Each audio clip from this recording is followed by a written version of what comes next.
Hey everyone, my name is Zizu2, and the topic I got is topic B, how does the money supply rise?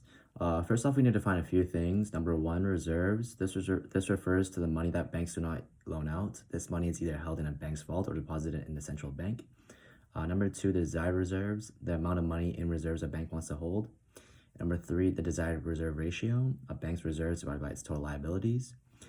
And a bank's main job is to accept deposits and use it to make loans. These actions would impact how fast or slow the economy's money supply grows. A bank's assets are made up of mostly loans, while the liabilities are the deposits people put in. Through a bank's T account, we're able to paint a basic picture of how a bank makes money. A T account refers to a simplified balance sheet that is useful for examining transactions between banks. So a quick drawing here of like an example. So I don't know how good you guys can see this, but so if you deposit $500 at an RBC, you put in $500 in deposits, and then this RBC takes in $500 into reserves.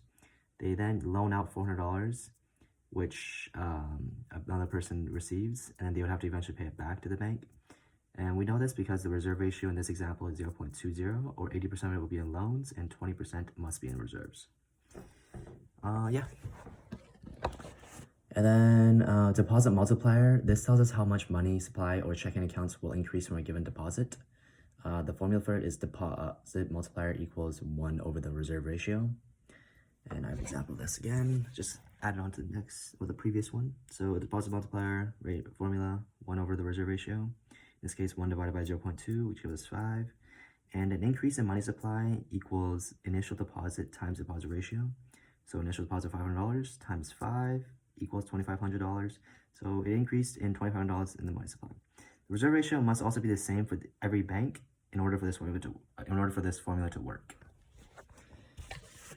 Okay, so when a central bank buys a bond off of like a commercial bank for like $100, the commercial bank gains $100 in reserve, which they can use to like loan out to more people, which then like increases the money supply by $100 as well.